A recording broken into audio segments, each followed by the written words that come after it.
안녕하십니까, 이진우입니다. 최근에 은행들의 실적이 참 좋습니다. 그래서 많은 은행들이 주주들에게 배당을 하기로 했는데요. 특히 신한금융은 앞으로 매 분기마다, 그러니까 1년에 4번씩 배당을 하겠다고, 분기 배당을 하겠다고 발표를 했습니다. 그런데 금융당국에서 그러지 말라고 제동을 걸었다네요. 어떤 이유 때문인지 잠시 후에 짚어보겠고요. 주택 보급률이라는 통계가 있지요. 어느 지역에 주택이 얼마나 공급되고 있는지를 보여주는 통계인데, 이 통계가 갖고 있는 의미는 뭐고, 혹시 통계에 허점은 없는지 오늘은 주택 보급률이라고 하는 통계에 대해서 조금 더 들여다보겠습니다. 아파트가 착공이 되고 그 이후에 분양을 할 때 분양 신청을 하는 게 아파트 청약인데, 착공하기 1, 2년 전에 미리 분양을 하기도 합니다. 이걸 사전 청약이라고 하는데, 정부가 앞으로는 이 사전 청약을 좀 더 늘리겠다는 방침을 정했습니다. 어떤 배경에서 나온 정책이고 어떤 장단점이 있을지도 살펴보겠습니다. 7월 30일 금요일 손에 잡히는 경제, 광고 듣고 시작하겠습니다. 이 코너만 매일 들으면 다른 데 가서는 경제 뉴스 지겨워서 못 듣게 하겠다 고 주장하는 세 분 모이셨습니다. 김현우 행복자산관리연구소장, 손에 잡히는 경제 박세훈 작가 평소처럼 나와 계시고요. 금요일의 목소리 안승찬 경제전문기자도 오늘 나오셨습니다. 어서 오세요. 안녕하세요. 네. 화음 넣지 마세요. 넣으라면서요. 안 기자님? 네.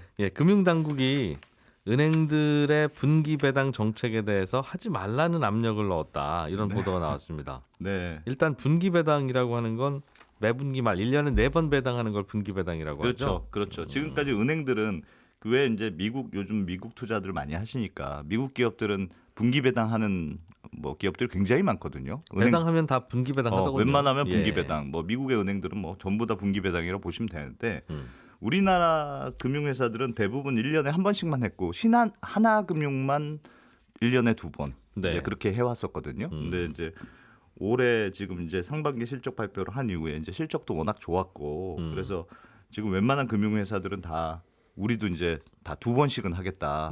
이렇게 지금 계획을 발표하고 있는데, 신한금융이 우리는 이제 조금 더 해서 미국처럼 4번 하겠다, 1년에 분기 배당을 하겠다. 이렇게 이제 발표를 했거든요. 근데 거기서 이제 금융당국이 갑자기 이제 신한금융을 불러서 분기 배당을 좀 자제했으면 좋겠다. 시국인데 이렇게 좀 해서 이제 신한금융, 물론 어제 저녁 때 나온 기사를 보니까 어떻게 횟수 자체는 우리가 너무 관여하지 않겠다, 또 이런 입장을 조금 번복했다는 기사도 나왔던데, 어쨌든 당국에서는? 그래도 너무 배당을 많이 안 했으면 좋겠다는 입장은 유지가 되는 거라서, 신한금융도 아마 당국이 대놓고 싫어하는데 이걸 강행해야 되나 조금 고민에 빠진 그런 상황입니다. 이게 배당을 더 많이 하겠습니다가 아니라 자주 하겠습니다니까, 줄 돈을 2번에 잘라주거나 4번에 잘라드리겠습니다 하는 거죠. 네. 결국은. 근데 그러니까 그게 좀 특이해요. 배당을 많이 하겠다고 발표한 것도 아닌데 잘라서 한다는 건데도 이걸 왜 그러느냐. 굳이 잘라서 하겠다는 이유는 뭐고, 굳이 또 잘라서 하겠다는 걸 막는 이유는 뭐냐. 근데 저는 알겠어요. 네, 뭐죠? 그 이유를 저에게 물어봐 주세요. 왜 그렇습니까? 이게 금융당국이 은행이 배당하려고 하면 못하게 하잖아요. 잘 못하게 하죠. 그 이유는 이제 좀 더 설명을 좀 해주시겠습니다만, 갑자기 못하게 한다고요. 그러니까 연말쯤 돼서 배당 좀 하려고 하는데 어느 날 전화 와서 올해는 배당 좀 하지 마세요, 이런 식으로. 그 당국도 올해 배당을 하게 해줄지 못할지 잘 모르는 거예요. 그 당시의 상황에 따라서. 그러니 1년에 4번 잘라서 하면 당국이 어느 날 전화 오더라도 한 번만 날리면 4번 중에 3번을 할 수 있는 거잖아요. 그렇죠. 그러니까 당국은 배당을 좀 자제하고 못하게 하려고 하고, 은행은 주주들 눈치 보이니까 자꾸 배당을 하려고 하니까, 그렇죠. 여러 번에 나눠서 하면 가끔씩 당국이 이렇게 막더라도 몇 번은 피할 수 있지 않겠냐. 주주들 입장에서는 분기 배당을 하는 게 훨씬 좋죠. 왜 이제 배당락이라고 하잖아요. 이제 1년에 딱 하루만 날짜 정해서 그날 갖고 있는 사람한테만 배당을 주니까 1년에 한 번만 배당하면 그래서 배당 그 후에 나는 이제 배당 받을 것도 다 받았다, 그리고 떠나가는 주주들이 있으니까 이제 주가가 확 떨어지는 배당락이라는 게 생기는 건데, 분기 배당을 하면 여러 주주들한테 나눠서 월급도 1년에 한 번 준다는 거 하고 매달 나눠서 준다는 거 하고 같은 금액이어도 느낌이 다르니까 아무래도 주주들은 나눠서 주는 걸 좋아할 텐데. 그렇겠죠. 우리도 월급을 1년에 한 번만 드립니다. 그 대신 12달치 한꺼번에 드릴게요. 그러면 네. 왠지 불안하지 않아요? 그때 되면 그러니까요. 정말 줄까? 근데 당국 입장은 보니까 그 말씀하신 대로 그 분기 배당 자체가 금액이 늘어나는 건 아닌데 이제 일단 좀 불안하다고 생각하는 거예요. 그러니까 지금 분위기는 워낙 이번에 상반기에 은행들 실적이 좋아서 배당을 할 수 있는 재원도 많아졌고 예. 그래서 이제 배당을 조금 또 작년 말 그러니까 이번 상반기에 배당이 워낙 적었기 때문에 예. 조금 많이 하려는 분위기인데 이제 금융당국 입장은 사실 은행 실적을 잘 뜯어보면 은행이 왜 실적이 좋아졌느냐 당국의 입장이 보기에는 1번은 이자 마진이 늘었다. 그러니까 지금 유동성이 많이 풀려서 예. 예금은 굉장히 싼 금리로 예금 조달을 하는데 대출 좋으니까 대출 금리는 또 높아지는 추세잖아요. 예. 그러니까 그 이자 마진이 굉장히 늘어난 거예요. 그러니까 서민들은 코로나 때문에 힘들어 죽겠는데 너희들은 이자 마진으로 이렇게 많이 먹느냐 이런 비판이 한두 개 있고 예. 또 하나는 대손 충당금이라고 해서 그러니까 혹시 은행들이 이제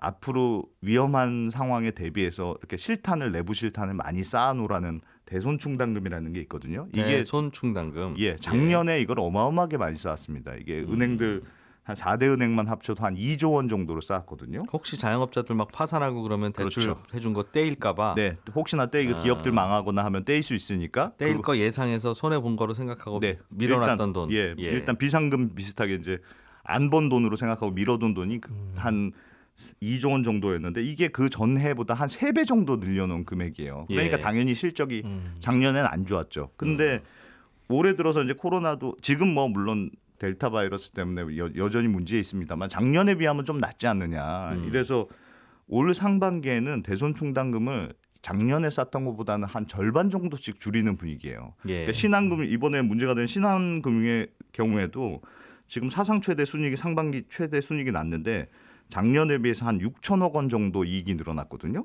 근데 대손 충당금을 덜 쌓은 규모가 한 4,600억 원 정도예요.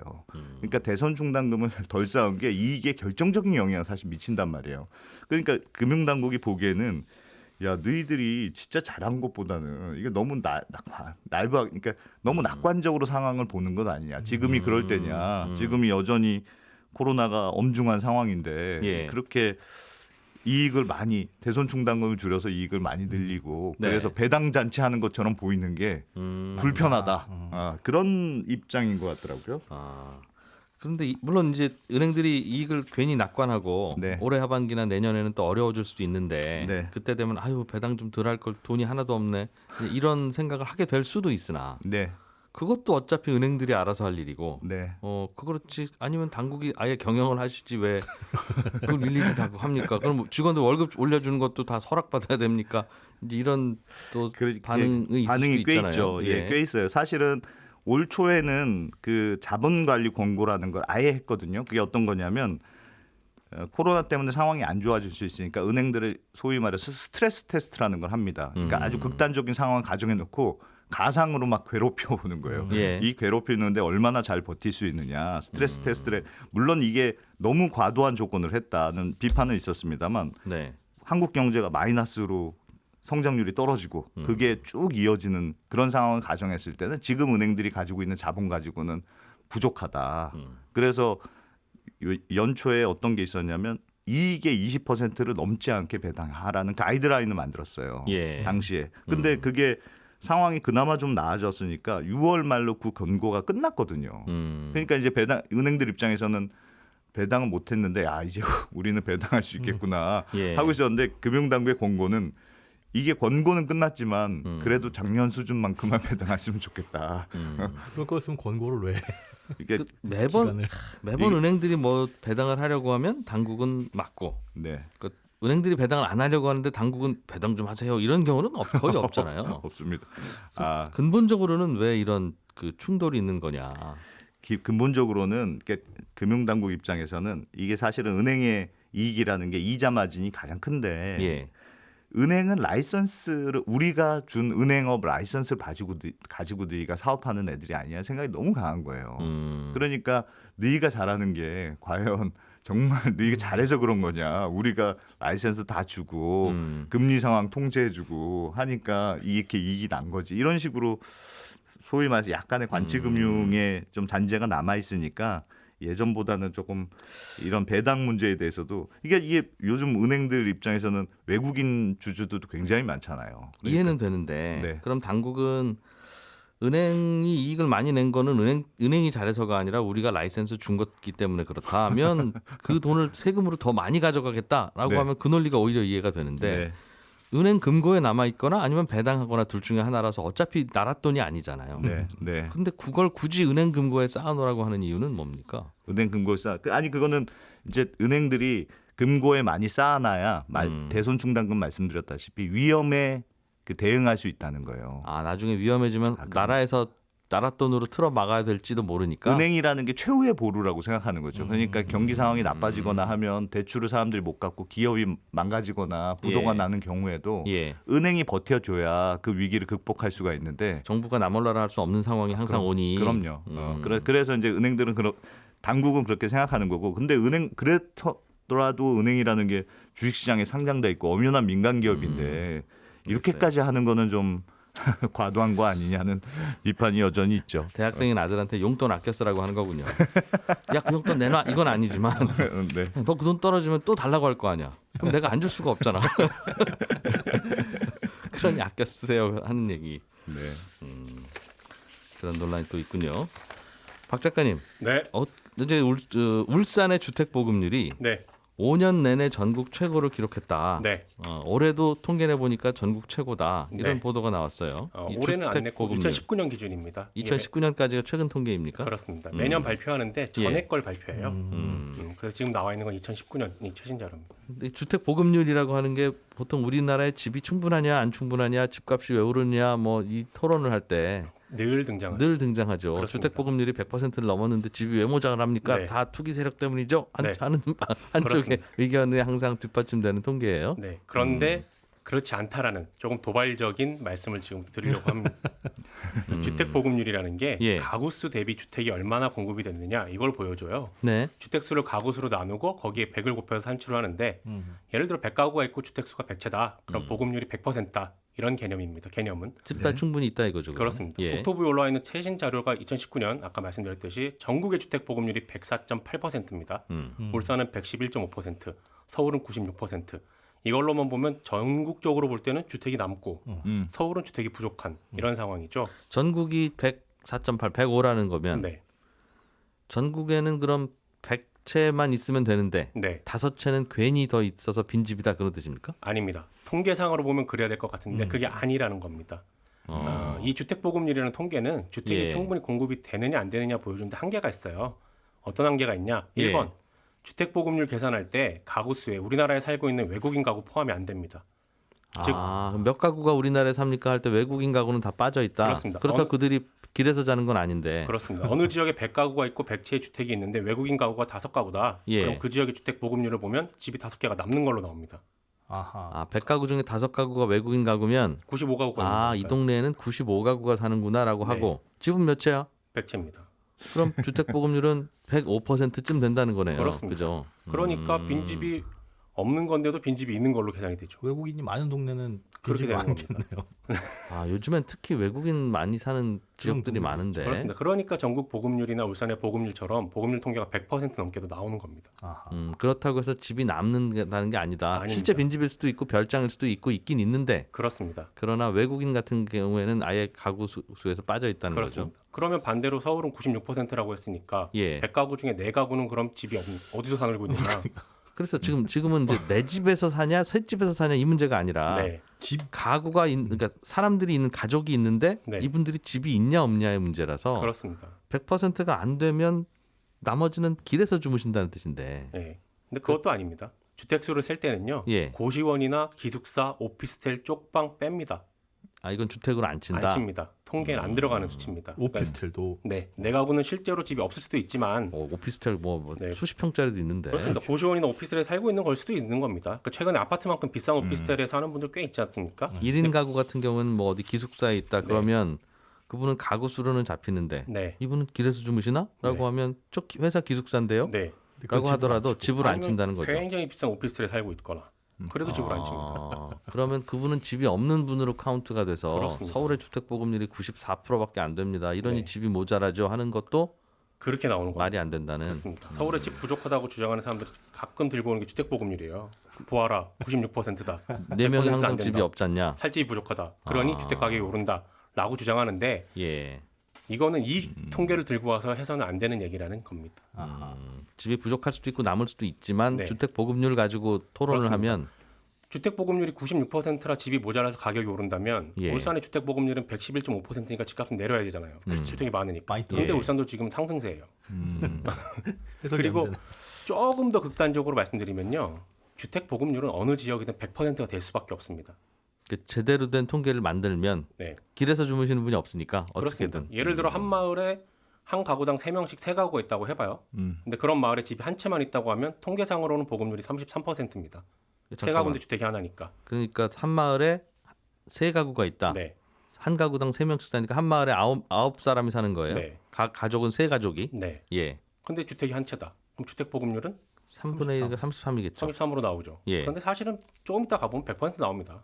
주택 왜요? 보급률. 왜냐하면 그 한 채를 커튼을 치든 칸막이를 하든 여러 개 나누든 아무튼 그 한 채에서 살 수밖에 없습니다. 길에서 잘 수는 길에서 살수 없으니까. 없으니까. 아. 그러면 주택 보급률은 100%입니다. 그런 반대로 네. 9명이 살고 있는데 주택을 그럼 한 9채로 늘렸다. 그럼 어떻게 나올까요? 세 가구가 주택 9채다. 그러면 주택 보급률은 300%쯤 될 것 같은데. 그러나 100% 나옵니다. 왜냐? 분가시킬 거니까요. 한 달 후에 가보면 다들 야 좀 남는데 뭐해? 나도 한 채 가질래 그냥. 난 그냥 저기서 잘래 한다는 그렇기 거죠. 때문에 주택 보급률은 어느 지역에서 어떻게 공급되든 100%될 수밖에 없는 항상. 겁니다. 그리고 이 통계에는 주택이 질이 포함이 안 됩니다. 무슨 얘기냐면 낡고 오래된 집이 있다면 네. 그 집에서 살기보다는 새로운 집을 찾으려고 떠나는 수요가 많기 때문에 사실상 없는 집인데. 늘 주택은 모자랄 수밖에 없습니다. 근데 멸실 신고되기 전에는 주택으로 카운트한다 이거죠. 그렇습니다. 그래서 다른 나라에서는 이 주택 보급률이라는 통계를 거의 안 씁니다. 대신에 쓰는 건 네. 인구 1000명당 주택 수가 몇 개나 되느냐 요걸로 카운트를 합니다. 가구 수로 세는 게 그러니까 아니에요. 인구 1000명이면 주택 수가 대략 한 뭐 400채나 네. 500채쯤 되면 네. 그래도 뭐 1인 가구도 있긴 하지만 또 4명이 모여 사는 분들도 있으니까 대충 네. 그 정도면 대충 충분하겠네. 그 정도. 네. 그보다 모자라면 집이 좀 모자라네 이렇게 네. 본다는 거죠. 그렇습니다. 19년 기준으로는 411호가 나옵니다. 우리나라는. 저도 언젠가 그래서 이 주택 보급률이라는 통계가 근데 왜 우리나라 이 무용한 통계를 왜 씁니까? 네. 했더니 예전에 아주 예전에 아주 그렇습니다. 뭐 박정희 대통령이 집권한 이 당시에 어떻게 집 좀 잘 짓고 있나 임자 이렇게 물어보면 뭐라고 대답해요. 그래서 항상 갖고 오는 통계가 이거 갖고 왔다고 주택 보급률이 계속 늘어나고 있습니다. 만만한 통계. 충분히 100에 접근합니다. 이거 한 지붕에 한 집에 뭐 4가구 5가구 살더라도 네. 그래서 아마 이 기사는 올해 말 되면 또 나올 겁니다. 주택 보급률 발표되면. 혹하지 않으시면 되겠네요. 예. 오늘 좋은 얘기 해주셨어요. 아유 감사합니다. 김현우 소장님, 예. 앞으로 사전 청약을 민영 아파트까지 확대한다는 뉴스가 어제 있던데 네. 무슨 뜻입니까 이게? 이게 모든 민영 주택은 아니고요. 정확히 말씀드려서는 이 공공 택지에 지어지는 민영 주택 그리고 지난 이사 대책에 나왔던 이 도심 내 공급되는 공공 주택 이렇게 여기에다가 확대를 한다는 겁니다. 민영 주택이라고 뭐예요? 우리는 평소에는 민영 주택이라는 말을 대화할 때는 한 쓰죠. 번도 안 쓰는데. 죄송합니다. 그 LH나 SH 이런 지역주택공사가 공급하는 게 공공주택인 거고 민영주택이라고 한다면 그냥 일반 건설사에서 짓는 일반 브랜드 아파트들, 일반 브랜드 일반 아파트. 아파트. 예, 근데 그게 짓는 땅이 민간 땅일 수도 있고 네. 나라에서 제공해주는 뭐 공공택지일 수도 있고 이렇잖아요. 그러나 예를 들어서- 어쨌든 나라에서 사들여서 내 땅 만든 다음에 짓는 거 아닙니까? 그렇죠, 그렇죠. 그런데 지금 사전 청약은 네. 공공에서 공공택지에 공급되는 공공분양 아파트에만 적용을 했었는데 네. 이것도 이제 다양한 주택에 대해서 확대를 하겠다라는 내용이 이제 28일 날 발표가 됐습니다. 사전 청약. 예, 원래는 착공하고 나서 그 다음에 청약을 받죠. 그렇죠. 착공도 못했으면 이거 언제 할지 모르니까. 네. 그러나 그런데 이 사전 청약은 착공하기 전에. 네, 착공을 우리는 2023년에 할 거야라고 생각하고 그러면 분양을 청약을 그때 받아야 되는데 예. 2023년에 할 거니까 그 전에 한 1, 2년 앞서 가지고 미리 청약을 하자. 미리 청약을 받아 가지고 조건은 동일하게 하되 네. 지금 일단 당첨자를 뽑아 놓게 되면 그분들은 그런 심리적 안정이 생기죠. 아, 내가 그래도 나중에는 들어갈 집이 하나 생긴다라고 예. 하면 굳이 지금 막 패닉 바잉이라는 얘기들도 나오는데 그런 매수 수요에는 참가할 가능성이 조금은 떨어지니까 시장의 열기를 조금 식힐 수 있는 효과를 기대할 수 있다라는 게 이제 사전 청약입니다. 그러니까 사전 청약 그 자체가 공급량이 늘어난다거나 혹은 2023년에 지어질 아파트를 2021년으로 땡겨오는 건 절대 아니라는 것. 결국은 그럼 저녁을 한 오후 3시쯤 먹자 그 얘기 있죠? 네, 3시쯤 먹지는 않고요. 3시쯤 먹는 거죠. 그 분양을 먹는 해주는 거죠. 거니까. 네, 먹을 근데 예정이다. 먹을 예정이다라는 걸 다시 한번 상을 미리 차린다라는 게 소장님 말씀은 그러면 저녁 8시쯤 7시쯤 되면 또 먹을 밥 없는 건 똑같으니 네네 땡겨 먹으면 그렇죠. 사전 청약을 하는 게 이게 그런 게 심리적인 안정 효과가 있다는 건데 부동산 시장에서는 딱 그겁니다. 저는 걱정도 좀 드는 게 예를 들면 3기 신도시 네, 거기서 물량 진짜 많이 나오니까 국민 여러분 기대하세요. 네. 하고 있는 게 지금 이 한쪽에 공급 심리를 주고 있는 정부의 중요한 카드지 않습니까? 그렇습니다.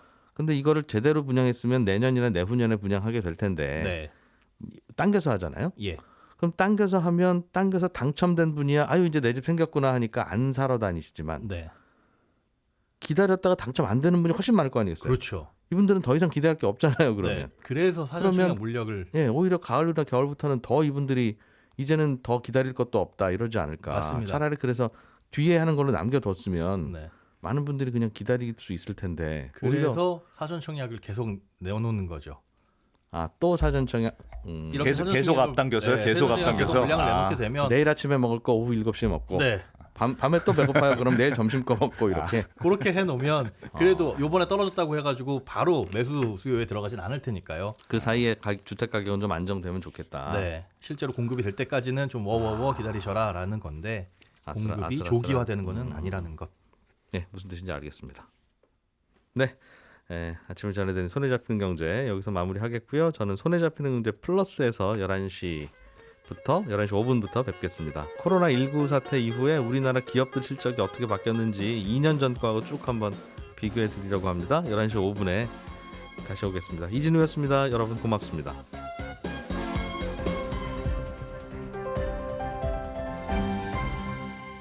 경제를 생각하는 사람들의 즐거운 습관. 이진우의 손에 잡히는 경제.